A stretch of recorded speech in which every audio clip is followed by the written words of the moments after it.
ನಮಸ್ಕಾರ ವೀಕ್ಷಕರೇ, ಭಾರತ್ ಟಿವಿಗೆ ಸ್ವಾಗತ ಸುಸ್ವಾಗತ.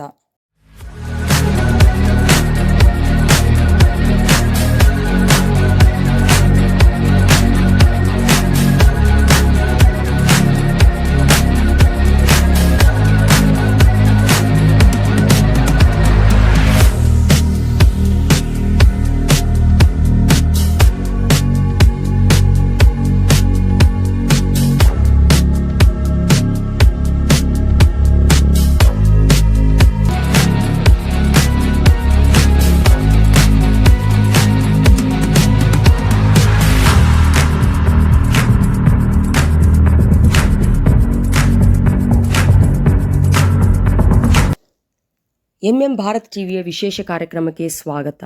ನಾನು ರೇಣುಕಾ ಅನುರೆ. ನಾವು ಇವತ್ತು ಕನಕಪುರದ ರಸ್ತೆಯಲ್ಲಿರುವ ಕಡಬಂ ಗ್ರೂಪ್ ಆಫ್ ಸೈಕೋಸೋಷಿಯಲ್ ರಿಹಾಬ್ ಸೆಂಟರ್ನಲ್ಲಿದ್ದೇವೆ. ಈ ಸಂಸ್ಥೆ ಶುರುವಾಗಿ 30 ವರ್ಷವಾಗಿದೆ. ಈ 30 ವರ್ಷದಲ್ಲಿ ಸುದೀರ್ಘ ನಿರಂತರ ಸೇವೆಯಲ್ಲಿ ಸುಮಾರು ಸಾವಿರಾರು ಮಾನಸಿಕ ರೋಗಿಗಳು ಸಂಪೂರ್ಣ ಗುಣಮುಖರಾಗಿ ತಮ್ಮ ಮನೆಗೆ ವಾಪಸ್ಸಾಗಿದ್ದಾರೆ.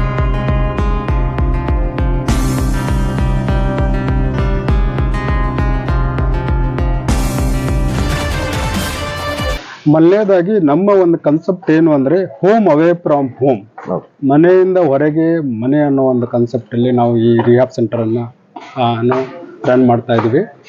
ಮುಖ್ಯವಾಗಿ ಇಲ್ಲಿ ಎಲ್ಲ ಮಾನಸಿಕ ಕಾಯಿಲೆಗಳು, ಇದು ಸ್ಕಿಜೋಫ್ರೆನಿಯಾ ಆಗಿರ್ಬೋದು, ಡಿಪ್ರೆಷನ್ ಆಗಿರ್ಬೋದು, ಬೈಪೋಲಾರ್ ಎಫೆಕ್ಟಿವ್ ಡಿಸಾರ್ಡರ್ ಆಗಿರ್ಬೋದು, ಯಾವುದೇ ಒಂದು ಮಾನಸಿಕ ಕಾಯಿಲೆಗೆ ಇಲ್ಲಿ ಪುನರ್ವಸತಿ ಕೇಂದ್ರವನ್ನು ನಾವು ನಿರ್ಮಾಣ ಮಾಡಿದ್ವಿ. ಸೊ ಸುಮಾರು 32 ವರ್ಷ ಇದೆ ಇವಾಗ. ಬಂದಂಥವರು ಇಲ್ಲಿ ಇದ್ದು ಟ್ರೀಟ್ಮೆಂಟ್ ಅನ್ನು ತಗೊಂಡು ಚಿಕಿತ್ಸೆಯನ್ನು ಪಡೆದು ತುಂಬಾ ಗುಣಮುಖ ಆಗಿ ಸಾವಿರಾರು ಲಕ್ಷಾಂಗಗಳ ಜನ ಮನೆಗೆ ಹೊಳ್ಳಿ ಹೋಗಿದ್ದಾರೆ ಮತ್ತು ಚೆನ್ನಾಗಿದ್ದಾರೆ ಅವರು. ಮತ್ತೆ ಇಲ್ಲಿ ಬಂದಾಗ ಏನ್ ಮಾಡ್ತೀವಿ ಅನ್ನೋ ಒಂದು ಪ್ರಶ್ನೆ ಬರುತ್ತೆ. ಇದು ನಾವು ಕಂಪ್ಲೀಟ್ ಆಗಿ ಹೇಳ್ಬೇಕು ಅಂದ್ರೆ ಬಯೋಸೈಕೋ ಸೋಷಿಯಲ್ ಟ್ರೀಟ್ಮೆಂಟ್ ಅಂತ ಹೇಳ್ತೀವಿ. ಜೈವಿಕ, ಮಾನಸಿಕ ಮತ್ತು ಸೋಷಿಯಲ್, ಸಾಮಾಜಿಕ. ಸೊ ಜೈವಿಕ ಅಂದ್ರೆ ಏನು? ಬಹಳಷ್ಟು ಮಾನಸಿಕ ಕಾಯಿಲೆ ಇರುವಂತ ವ್ಯಕ್ತಿಗಳಿಗೆ ತಮಗೆ ಕಾಯಿಲೆ ಇದೆ, ನಾವು ಟ್ರೀಟ್ಮೆಂಟ್ ತಗೋಬೇಕು, ಈ ಕಾಯಿಲೆಯಿಂದ ಮುಕ್ತರಾಗಿ ಬರಬೇಕು ಅನ್ನೋ ಒಂದು ಮನೋಭಾವನೆ ಇರೋದಿಲ್ಲ, ಅವ್ರಿಗೆ ತಿಳುವಳಿಕೆ ಇರೋದಿಲ್ಲ, ಯಾಕಂದ್ರೆ ಅವರು ಕಾಯಿಲೆ ಇರೋದ್ರಿಂದ. ಸೊ ಈ ಕಾಯಿಲೆ ಹಲವಾರು ಕಾರಣಗಳಿರ್ತವೆ. ಒಂದು ಅವರ ಒಂದು mental. Cadabams group of psychosocial rehab centre ಬೆಂಗಳೂರಿನ ಕನಕಪುರ ರಸ್ತೆಯಲ್ಲಿ ಈ ಸೆಂಟರ್ ಇದೆ. ಈ ಸಂಸ್ಥೆ ಆರಂಭವಾಗಿದ್ದು 1992ರಲ್ಲಿ.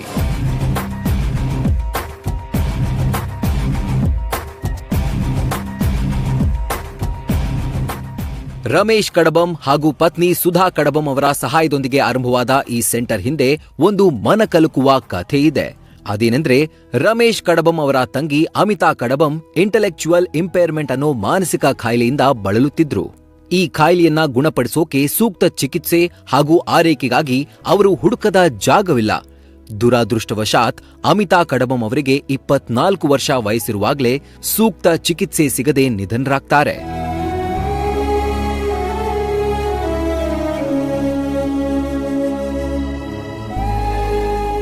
ಈ ಕಹಿ ಘಟನೆಯಿಂದ ಬಹಳವಾಗಿ ನೊಂದ ರಮೇಶ್ ಕಡಬಂ ದಂಪತಿ ಮಾನಸಿಕ ರೋಗಿಗಳ ಆರೈಕೆಗೆ ಪಣ ತೊಡುತ್ತಾರೆ. ಮನೆಯಲ್ಲಿಯೇ ಆರಂಭದಲ್ಲಿ ಒಬ್ಬರು, ಆಮೇಲೆ ಇಬ್ಬರು, ನಂತರ 3 ರೋಗಿಗಳ ಆರೈಕೆ ಮಾಡ್ತಾ ಇರ್ತಾರೆ. ಯಾವಾಗ ರೋಗಿಗಳ ಸಂಖ್ಯೆ ಹೆಚ್ಚಾಯಿತೋ ಒಂದು ಸಣ್ಣ ಟೀಮ್ನೊಂದಿಗೆ ಶುರುವಾದ ಸೆಂಟರ್ ಈಗ ಕಡಬಂ ಗ್ರೂಪ್ಸ್ ಆಗಿ ಕೇವಲ ಬೆಂಗಳೂರಷ್ಟೇ ಅಲ್ಲ, ನೆರೆ ರಾಜ್ಯ ಹೈದರಾಬಾದ್ ಹಾಗೂ ನೆರೆ ದೇಶ ಮಾಲ್ಡೀವ್ಸ್ಗೂ ವಿಸ್ತರಿಸಿದೆ. ಹಾಗೇನೆ ಈ ಮಾನಸಿಕ ಕಾಯಿಲೆಯಲ್ಲಿ ಸಾಕಷ್ಟು ವಿಧಗಳಿದಾವೆ. ಸುಮಾರು 300ಕ್ಕಿಂತ ಹೆಚ್ಚು ಕ್ಯಾಟಗರಿಗಳಿದಾವೆ. ಆ ಕಾಯಿಲೆ ಯಾವುದು ಮುಖ್ಯವಾಗಿ ಕಂಡುಹಿಡಬೇಕಾಗುತ್ತೆ. ಅದಕ್ಕೆ ಸೈಕೋ ಡಯಾಗ್ನೋಸ್ಟಿಕ್ ಟೆಸ್ಟಿಂಗ್ ಅಂತ ಹೇಳ್ತೀವಿ. ನಮ್ಮ ಅಲ್ಲಿ ಇರುವಂತ ಈ ಮನೋತಜ್ಞರು ಸೈಕೋ ಡಯಾಗ್ನೋಸ್ಟಿಕ್ ಟೆಸ್ಟಿಂಗ್ ಪರೀಕ್ಷೆಗಳನ್ನು ಮಾಡ್ತಾರೆ. ಆಮೇಲೆ ಕ್ಲಿನಿಕಲ್ ಅಬ್ಸರ್ವೇಷನ್ ಅಂತ ಹೇಳ್ತೀವಿ. ನಮ್ಮ ಮಾನಸಿಕ ತಜ್ಞರು ಕ್ಲಿನಿಕಲ್ ಅಬ್ಸರ್ವೇಷನ್ ಮಾಡ್ತಾರೆ, ವೈದ್ಯರು ನೋಡ್ತಾರೆ ಆ ಕಾಯಿಲೆ ಸ್ವರೂಪ ಏನು, ಎಷ್ಟರ ಮಟ್ಟಿಗೆ ಬೆಳೆದಿದೆ, ಎಷ್ಟು ವರ್ಷಗಳಾಗಿದೆ, ಅದರ ಮೇಲೇನೆ ಅವರಿಗೆ ಮಾತ್ರೆಗಳನ್ನು ಕೊಡ್ತಾರೆ. ಇದು ಮೊದಲನೇ ಹಂತದ ಟ್ರೀಟ್ಮೆಂಟ್. ಮಾತ್ರೆಗಳನ್ನು ಕೊಟ್ಟ ಹಾಗೇನೆ ಅವರ ಒಂದು ಕಾಯಿಲೆ ಒಂದು ನಿಯಂತ್ರಣಕ್ಕೆ ಬರುತ್ತೆ. ಅಲ್ಲಿವರೆಗೆ ಜನಗಳು ಏನ್ ಅನ್ಕೊಂತಾರೆ ಅಂದ್ರೆ ಇದು ಬೇರೆ ಫಿಸಿಕಲ್ ಕಾಯಿಲೆ, ಒಂದು ಗಾಯ ಆಗಿದೆ ಅಥವಾ ಒಂದು ಆಪರೇಷನ್ ಮಾಡಬೇಕು, ಒಂದು ಮಲ ಮುಚ್ಚಬೇಕು, ಕಳಿಸ್ಕೊಡ್ಬೇಕು ಅನ್ನೋ ಒಂದು ಮನೋಭಾವದಲ್ಲಿ ಇರ್ತಾರೆ. ಆತರ ಇರೋದಿಲ್ಲ ಇದು. ಯಾಕೆಂದ್ರೆ ಫಸ್ಟ್ ಇಲ್ಲಿ ಆ ವ್ಯಕ್ತಿಗೆ ಆ ಕಾಯಿಲೆ ಗೊತ್ತಿರೋದಿಲ್ಲ, ಆಮೇಲೆ ಮನೆಯವರಿಗೂ ಗೊತ್ತಿರೋದಿಲ್ಲ ಈ ವಿಷಯ. ಸೊ ಆ ಕಾಯಿಲೆನ ಅರ್ಥ ಮಾಡಿಕೊಂಡು ಅವ್ರಿಗೆ ಹೇಳುವಂಥದ್ದು ಆಮೇಲೆ ಫ್ಯಾಮಿಲಿ ತಿಳಿಸಿ ಹೇಳುವಂಥದ್ದು ಏನಿದೆಯಲ್ಲ ಅದು ಪ್ರಮುಖವಾಗಿ ಆಗಬೇಕು. ಅಂದ್ರೆ ನೀವೀಗ ಫಸ್ಟ್ ಪೇಷಂಟ್ ಬಂದಾಗ ನೀವು ಅವ್ರನ್ನ ಕೌನ್ಸಿಲಿಂಗ್ ಮಾಡ್ತೀರಾ, ಅಂದ್ರೆ ಯಾವ ರೀತಿ ಇವರಿಗೆ ಮಾನಸಿಕವಾಗಿ ನೊಂದಿದ್ದಾರೆ, ಯಾವ ರೀತಿ ಇದೆ ಅನ್ನೋದು ಫಸ್ಟ್ ನೀವು ಕೌನ್ಸಿಲಿಂಗ್ ಮಾಡಿಕೊಂಡು ನಂತರ ನೀವು ಅಬ್ಸರ್ವೇಷನ್ ಇಟ್ಕೊಂಡು ಅವ್ರು ಟ್ರೀಟ್ಮೆಂಟ್ ಸ್ಟಾರ್ಟ್ ಮಾಡ್ತೀರಾ ಅನ್ನಂಗಾಯ್ತು. ಈ ಕಾಯಿಲೆಯಲ್ಲಿ ಪ್ರಥಮ ಹಂತ ಏನು ಅಂತಂದ್ರೆ ಈ ಫ್ಯಾಮಿಲಿ ಮೆಂಬರ್ಸ್ ಏನಿರ್ತಾರಲ್ಲ, ತಾಯಿ ತಂದೆ ಆಗಿರ್ಬೋದು ಅಥವಾ ಅವ್ರ ಜೊತೆಲಿ ಇರುವಂತವ್ರಾಗಿರ್ಬೋದು, ಅವ್ರಿಗೆ ಕಷ್ಟ ಆಗುತ್ತೆ ಅಂತ ವ್ಯಕ್ತಿಗಳನ್ನ ಮ್ಯಾನೇಜ್ ಮಾಡಕ್ಕೆ. ಹಲವಾರು ಕಾರಣಗಳಾಗಿರ್ಬೋದು, ಕೋಪ ಮಾಡ್ಕೊಂಡಿರೋದಾಗಿರ್ಬೋದು, ಅಥವಾ ಸರಿಯಾಗಿ ನಿದ್ದೆ ಮಾಡದೆ ಆಗಿರ್ಬೋದು, ಅಥವಾ ಏನೋ ಕಣ್ಣಿಗೆ ಕಾಣ್ತಾ ಇದೆ ನನಗೆ ಅಂತ ಹೇಳ್ಬೋದು, ಅದು ಯಾವುದೇ ವಿಷಯ ನನಗೆ ಕೇಳ್ತಾ ಇದೆ ಅಂತ ಹೇಳ್ಬೋದು, ಅಥವಾ ಯಾವುದೇ ರೀತಿ ಎಲ್ಲಾ ವ್ಯಕ್ತಿಗಳಿಂದ ದೂರ ಇರೋದಾಗಿರ್ಬೋದು, ಸೋಷಿಯಲ್ ವಿಡ್ರಾವಲ್ ಆಗಿರ್ಬೋದು, ಇವೆಲ್ಲ ಪ್ರಮುಖ ಕಾರಣಗಳು. ಈ ಕಾರಣಗಳು ಅವ್ರಿಗೆ ಗೊತ್ತಾದ್ಮೇಲೆ ಇದೇನು ಸಮಸ್ಯೆ ಆಗಿದೆ ಅಂತ ಮೆಂಟಲ್ ಹೆಲ್ತ್ ಪ್ರೊಫೆಷನಲ್ ಅಪ್ರೋಚ್ ಮಾಡ್ತಾರೆ. ಮೆಂಟಲ್ ಹೆಲ್ತ್ ಪ್ರೊಫೆಷನಲ್ಗೆ ಅಪ್ರೋಚ್ ಮಾಡಿದಾಗ ನಾವು ಪ್ರಥಮ ಹಂತದಲ್ಲಿ ಕೆಲವೊಂದು ಮೆಡಿಸಿನ್ಸ್ ಅನ್ನು ಕೊಟ್ಟು ಆ ಕಾಯಿಲೆಯನ್ನು ನಿಯಂತ್ರಣ ತರ್ತಾರೆ. ಆಮೇಲೆ ನಿಮ್ಗೆ ಆವಾಗಲೇ ಹೇಳಿದ ಹಾಗೇನೆ ಅವರ ಒಂದು ಸೈಕೋ ಡಯಾಗ್ನೋಸ್ಟಿಕ್ ಟೆಸ್ಟಿಂಗ್ ಮಾಡ್ತೀವಿ. ಕಾಯಿಲೆ ಏನು ಅಂತ ಗೊತ್ತಾದ್ಮೇಲೆ ಟ್ರೀಟ್ಮೆಂಟ್ ಕೂಡ ಸುಲಭ ಆಗ್ಬಿಡುತ್ತೆ. ಅದಕ್ಕೆ ಡಯಾಗ್ನೋಸಿಸ್ ಇಸ್ ವೆರಿ ಇಂಪಾರ್ಟೆಂಟ್. ಆ ಮೆಡಿಸಿನ್ ಯಾವ ರೀತಿ ಆಗಿರುತ್ತೆ ನಿಮ್ಮಲ್ಲಿ? ಈಗ ಇಂಗ್ಲಿಷ್ ಮೆಡಿಸಿನ್ ಕೊಡ್ತಿರೋ ಅಥವಾ ಆಯುರ್ವೇದಿಕ್ ಕೊಡ್ತಿರೋ, ಅಲೋಪತಿ ಕೊಡ್ತಿರೋ, ಯಾವ ರೀತಿ ಇರುತ್ತೆ ನಿಮ್ಮಲ್ಲಿ? ನಮ್ಮಲ್ಲಿ ಅಲೋಪ್ಯಾಥಿಕ್ ಮೆಡಿಸಿನ್ ಅನ್ನು ಪ್ರಾಕ್ಟೀಸ್ ಮಾಡ್ತಾ ಇರೋ ಸದ್ಯದಲ್ಲಿ ಆಕೆ ಇನ್ನೂ ಏನೋ 2ನೇ ಹಂತದಲ್ಲಿ ನಾವು ಇಂಡಿಯನ್ ಸಿಸ್ಟಮ್ ಆಫ್ ಮೆಡಿಸಿನ್ ಅನ್ನು ಅಪ್ಲೈ ಮಾಡಬೇಕು ಅಂತಿದೆ. ಎಸ್ ವಾಸ ಅನ್ನೋ ಆರ್ಗನೈಸೇಷನ್ ಜೊತೆ ನಾವು ಕೊಲಾಬರೇಷನ್ ಮಾಡ್ಕೊಂತಾ ಇದೀವಿ. ಅದು 2ನೇ ಹಂತದಲ್ಲಿ ಬರುತ್ತೆ. ಇವಾಗ ಪ್ರಾಕ್ಟೀಸ್ ಮಾಡ್ತಾ ಇರೋದು ಅಲೋಪ್ಯಾಥಿಕ್ ಮೆಡಿಸಿನ್ಸ್. ಸೊ ಈ ಆಂಟಿ ಸೈಕೋಟಿಕ್ ಮೆಡಿಕೇಶನ್ಸ್ ಅಂತ ಹೇಳ್ತಾರೆ. ಆ ಕಾಯಿಲೆ ಸ್ವರೂಪವನ್ನು ಕಡಿಮೆ ಮಾಡು. ಸೈಕೋಟಿಕ್ ಅಂತಂದ್ರೆ ಆ ಮಾನಸಿಕ ಸ್ವರೂಪದ ತೊಂದರೆಗಳು, ಆಂಟಿ ಅದಕ್ಕೆ ವಿರುದ್ಧವಾದ ಮಾತ್ರೆಗಳನ್ನು ಕೊಡುವಂಥದ್ದು, ಹಾಗೆ ಆಂಟಿ ಡಿಪ್ರೆಷನ್ ಮಾತ್ರೆಗಳು ಅಂತ ಹೇಳ್ತಾರೆ. ಸೊ ಈ ಮಾತ್ರೆಗಳನ್ನು ತಜ್ಞ ವೈದ್ಯರು ನೋಡಿ ಅದೊಂದು ಮಾತ್ರೆಗಳನ್ನು ಕೊಡುತ್ತಾರೆ. ಆ ಕಾಯಿಲೆ ಏನಾಗುತ್ತೆ ಅಂದ್ರೆ ಕೆಮಿಕಲ್ ಇಂಬ್ಯಾಲೆನ್ಸ್ ಆಗಿದ್ದು ಕಂಟ್ರೋಲಿಗೆ ಬರುತ್ತೆ. ಜೊತೆಗೆ ಅವರಲ್ಲಿ ಯಾವುದೇ ವರ್ತನೆ ವ್ಯತ್ಯಾಸಗಳಿದ್ರೆ ಅದು ಒಂದು ನಿಯಂತ್ರಣಕ್ಕೆ ಬರುತ್ತೆ. ಅದು ಮೊದಲನೇ ಹಂತದ ಟ್ರೀಟ್ಮೆಂಟ್. ಈಗ ಇಲ್ಲಿ ನಾವು ನೋಡಿದೀವಿ ನಿಮ್ಮ ಕ್ಯಾಂಪಸ್ ಅಲ್ಲಿ ತುಂಬಾ ಚೆನ್ನಾಗಿ ಮೇಂಟೆನೆನ್ಸ್ ಮಾಡಿದಾರೆ, ಕ್ಲೀನಿಂಗ್ ಚೆನ್ನಾಗಿದೆ. ಆಮೇಲೆ ಇಲ್ಲಿ ಇರ್ತಕ್ಕಂಥ ಫೆಸಿಲಿಟೀಸ್ ಬಗ್ಗೆ ನೀವು ಏನು ಹೇಳಕ್ ಇಷ್ಟಪಡ್ತೀರಾ?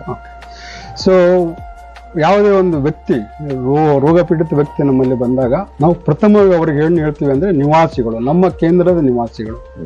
ಯಾವುದೇ ರೀತಿಯಾದ ಒಂದು ಕಮ್ಯುನಿಟಿ ಲಿವಿಂಗ್ ಪ್ಲೇಸ್ ನ ನೀವು ಹೋದ್ರಿ ಅಂತಂದ್ರೆ ಅಲ್ಲಿ ಹೇಗೆ ಅವರನ್ನ ಟ್ರೀಟ್ ಮಾಡ್ತಾರೋ ಅದೇ ತರ ನಾವು ಅವರನ್ನ ಕಾಣೋದು. ಸೊ ಅವರು ನಮ್ಮ ಕೇಂದ್ರದ ನಿವಾಸಿಗಳು. ಸೊ ಹೊರಗಡೆ ಹೇಗೆ ಇರುತ್ತೆ ಅದೇ ತರ ಒಂದು ವ್ಯವಸ್ಥೆನ ನಾವು ಮಾಡಿದ್ವಿ. ಸೊ ಅದಕ್ಕೆ ಮುಖ್ಯವಾಗಿ ಬೇಕಾಗಿದ್ದು ಏನು ಅಂದ್ರೆ ಆಕ್ಟಿವಿಟೀಸ್ ಆಫ್ ಡೈಲಿ ಲಿವಿಂಗ್ ಅಂತ ಹೇಳ್ತೇನೆ. ಸೊ ಅವ್ರು ಎದ್ದ ತಕ್ಷಣನೇ ಅವರಿಗೆ ಯೋಗ ಆಗಿರ್ಬೋದು, ಜಿಮ್ ಆಗಿರ್ಬೋದು, ವಾಕಿಂಗ್ ಆಗಿರ್ಬೋದು, ಜೊತೆಗೆ ಕಾಫಿ ಕೊಡುವಂಥದ್ದಾಗಿರ್ಬೋದು, ಜೊತೆಗೆ ನಿಮಗೆ ಬ್ರೇಕ್ಫಾಸ್ಟ್ ಆಗಿರ್ಬೋದು. ಸೊ ಈ ಒಂದು ದಿನದ ಕನಿಷ್ಠ 3 ರಿಂದ 4 ಗಂಟೆಯನ್ನು ಅವರನ್ನ ನಾವು ನಮ್ಮ ಕೇಂದ್ರದಲ್ಲಿ ಆಕ್ಟಿವ್ ಆಗಿರ್ತೀವಿ.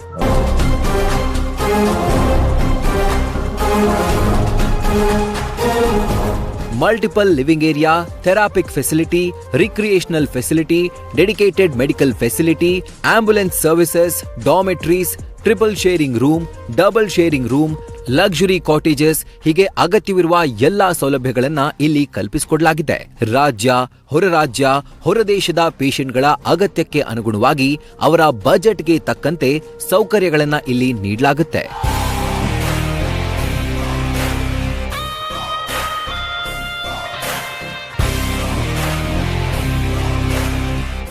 ಇಲ್ಲಿಗೆ ಬಂದ್ರೆ ರಿಹ್ಯಾಬಿಲಿಟೇಷನ್ ಸೆಂಟರ್ಗೆ ಬಂದ ಅನುಭವ ಆಗೋದಿಲ್ಲ.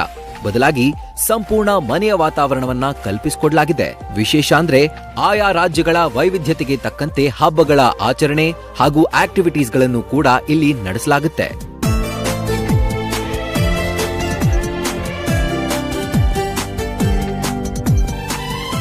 ರಮೇಶ್ ಕಡಬಂ ಅವರಿಂದ ಶುರುವಾದ ಈ ಸಂಸ್ಥೆಯನ್ನ ಅವರ ಪುತ್ರ ಸಂದೇಶ್ ಆರ್ ಕಡಬಂ ಬಹಳ ಯಶಸ್ವಿಯಾಗಿ ನಿಭಾಯಿಸುತ್ತಿರುವುದಲ್ಲದೆ ಬಹಳ ಎತ್ತರಕ್ಕೆ ಕೊಂಡೊಯ್ಯುತ್ತಿದ್ದಾರೆ.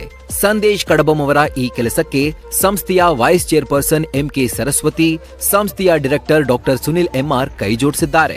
ಈ ಸಂಸ್ಥೆ ಶುರುವಾಗಿ 30 ವರ್ಷಗಳನ್ನ ಪೂರ್ಣಗೊಳಿಸಿದ್ದು ಇದುವರೆಗೆ 30,000ಕ್ಕೂ ಹೆಚ್ಚು ಮಾನಸಿಕ ರೋಗಿಗಳು ಇಲ್ಲಿಂದ ಸಂಪೂರ್ಣವಾಗಿ ತೆರಳಿದ್ದಾರೆ. ಈ ಸಾರ್ಥಕ ಸೇವೆ ನಿಜಕ್ಕೂ ಮೆಚ್ಚುವಂಥದ್ದು.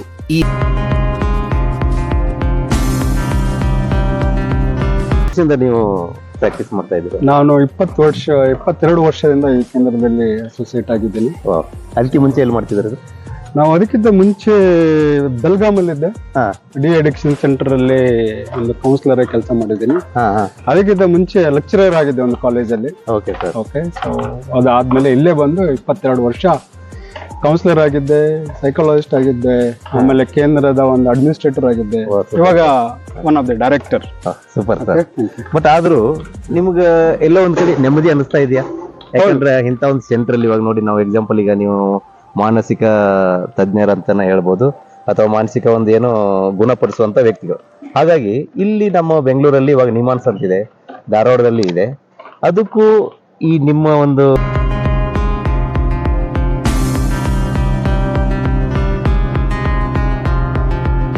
ಈ ಸಂಸ್ಥೆಗೂ ಏನು ಡಿಫ್ರೆಂಟ್ ಇದೆ? ಸೊ ಸಾಮಾನ್ಯವಾಗಿ ಈ ಗೌರ್ಮೆಂಟ್ ಅಲ್ಲಿ ಇಡುವಂತ ಒಂದು ಕೆಲಸ ಏನಿದೆಯಲ್ಲ, ಕ್ಲೈಂಟ್ ಗಳಿಗೆ ಅವ್ರ ಜೊತೆ ಫ್ಯಾಮಿಲಿ ಇರಬೇಕಾದ ಅವಶ್ಯಕತೆ ಇದೆ. ಸೊ ನಮ್ಮಲ್ಲಿ ಆ ಫ್ಯಾಮಿಲಿ ಇರಬೇಕಾದ ಅವಶ್ಯಕತೆ ಇಲ್ಲ. Private organisation care of the client will be very higher standard. Okay, ಅವರು ಒಂದು ಇರುವಂತ ವ್ಯವಸ್ಥೆ ಆಗಿರ್ಬೋದು, ಬೆಡ್, ರೂಮ್, ಆಮೇಲೆ ಜೊತೆಗೆ ಅವ್ರಿಗೆ ಕೊಡುವಂತ ಆಹಾರ ಆಗಿರ್ಬೋದು, ಮತ್ತೆ ಅವರಿಗೆ ವಿವಿಧ ಮಾನಸಿಕ ತಜ್ಞರ ಒಂದು ಗ್ರೂಪ್, ಅಂದ್ರೆ ಮಾನಸಿಕ ವೈದ್ಯರು, ಸೈಕಾಲಜಿಸ್ಟು, ಕೌನ್ಸಿಲರು, ಆಮೇಲೆ ಸೋಷಿಯಲ್ ವರ್ಕರು, ಇವರು ಒಗ್ಗಟ್ಟಾಗಿ ಟ್ರೀಟ್ಮೆಂಟ್ ಕೊಡೋದು ಬಹಳ ಇಂಪಾರ್ಟೆಂಟ್. ಅದು ಒಂದು ವ್ಯತ್ಯಾಸ ಇದೆ ನಮ್ಮಲ್ಲಿ. ಆಮೇಲೆ ಕಾಯಿಲೆ ಗುಣ ಆದಂಗೆನೆ ನಮ್ಮಲ್ಲಿ ಅವ್ರನ್ನ ಹೊರಗಡೆ ಬಿಡ್ತೀವಿ. ಅವರು ಫ್ಯಾಮಿಲಿ ಜೊತೆ ಹೊರಗಡೆ ಹೋಗ್ಬೋದು. ಆಮೇಲೆ ಹೊರಗಡೆ ಹೋಗಿ ಅವ್ರು ಏನಾದ್ರು ಇಂಪ್ರೂವ್ಮೆಂಟ್ ಆಗಿದ್ದಾರೆ, ನಾವು ಚೆನ್ನಾಗಿ ಆಗ್ತಾ ಇದೀವಿ, ಆಮೇಲೆ ಕ್ಲೈಂಟ್ ಅಲ್ಲಿ ಬಹಳಷ್ಟು ಬದಲಾವಣೆ ಬಂದಿದೆ ಅಂದ್ರೆ ಅವರು ಮನೆ ಕರ್ಕೊಂಡು ಹೋಗುವಂತ ಚಾನ್ಸ್ ಇರ್ಬೋದು. ಸೊ ಇನ್ನೂ ವಿಶೇಷ ನಮ್ಮಲ್ಲಿ ಏನು ಅಂದ್ರೆ, ಈ ಕಾಯಿಲೆಯಲ್ಲಿ ಇದ್ದಂತ ವ್ಯಕ್ತಿ ಈ ಹೊರಗಡೆ ಹೋಗಿ ಯಾವುದೇ ತನಗಿಷ್ಟವಾದ ಹೋಟೆಲ್ಗೆ ಹೋಗಿ ಊಟ